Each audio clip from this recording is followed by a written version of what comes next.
Many of you know that I really enjoy watching movies, and I decided to kind of do something a little different for our parishioners, to do a Father Michael Recommends or a movie of the month.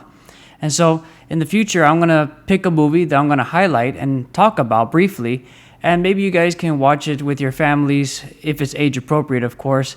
But either way, the movies that I choose will be uplifting and have a positive message.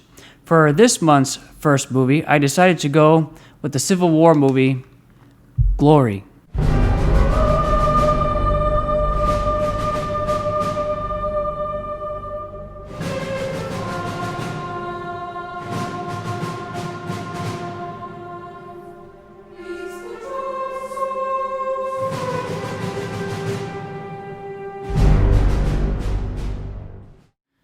So the movie Glory stars some of my favorite actors. It has Morgan Freeman, it has Denzel Washington, Cary Elwes, and it has Matthew Broderick.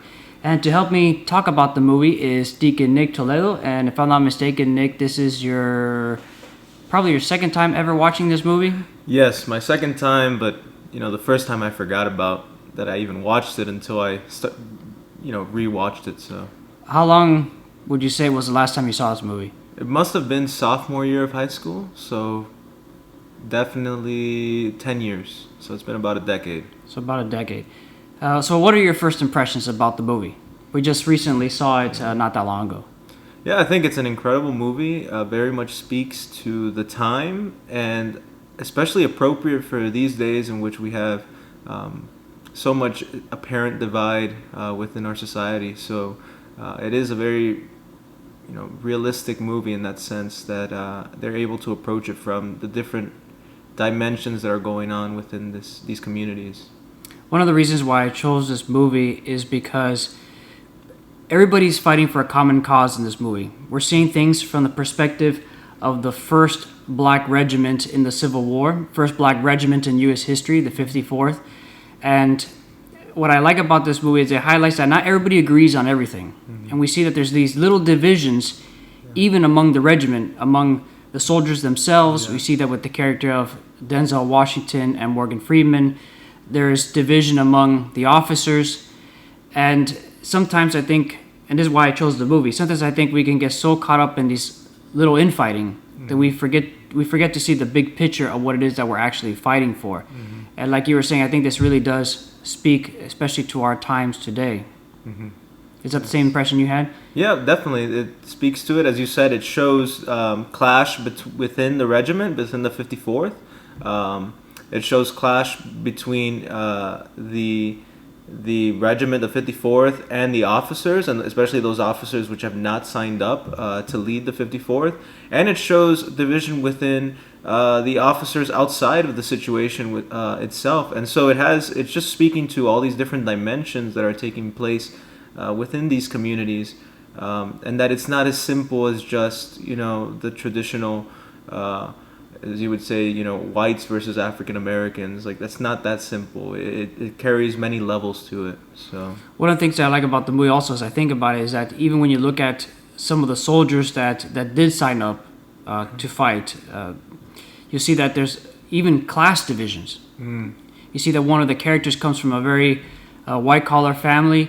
We see that he, for all intents and purposes, he's a bookworm. Mm-hmm. And unfortunately, we see in the movie that he kind of gets picked on for being a bookworm, for being educated by Denzel Washington's character, who is a runaway slave. Yeah. And we have to come to terms that people come from all sorts of backgrounds, and yet we all strive for freedom, we all strive for equality, we all strive really to be the best that we can. Yeah. And ultimately, at the end, we see that it's about sacrifice. Mm. And sometimes not about what I want personally, but about the greater good. And we see that as the movie progresses, there's like this camaraderie that builds, even though they all come from different backgrounds. Mm. There's this, in fact, I would even go as far as to say that there's this love for one another. Mm-hmm. And I love that scene, the campfire scene. Oh, the campfire. I could tell that you really liked. Yeah, that was with the gospel-like music. Yeah, mm-hmm. I could tell you really liked that part of the movie. It was very good. And we even see Denzel Washington's character come out of his shell a bit, and kind of allow people to see into his heart, which Yes. before he was always very defensive. What was the first? I think it was the first part of the movie where Denzel's character is at a loss for words. The rest of the movie, he's talking very brashly, and he has a lot of things to say. And it's the first part where he really doesn't have any words to say At the end, at the end. Yeah, and so it shows more of his character, because it's not about anger, about these words and conflict. that could also be a defensive mechanism. You know, this is a man who has been beaten. We see that especially when you see his back. He's obviously he was beaten as a slave, and he comes across as very hardened, and that might be as a result of his upbringing. You know, what was the age that he said in the movie when he ran away and never looked back? It was like 11 or 12, He right? was young. He was 12, around there. Yeah. So we see that there's stark differences among these characters, but I love how everything came together at the end, and they all, not to spoil the movie, but they all, paid the ultimate sacrifice for what they believed in.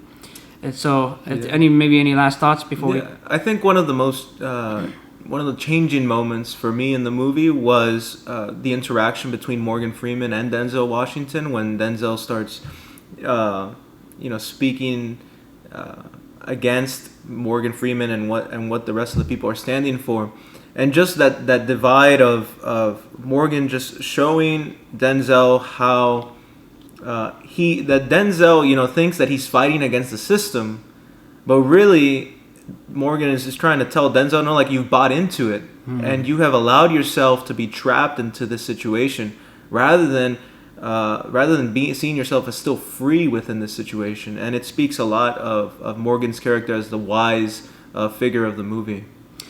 Actually, I never thought about it like that. That Denzel Washington, even though he is a free man, technically, when he enlists in the 54th, that he still, in some ways, is enslaved. Yeah, Enslaved to his past. exactly. Yeah. So we recommend the movie Glory.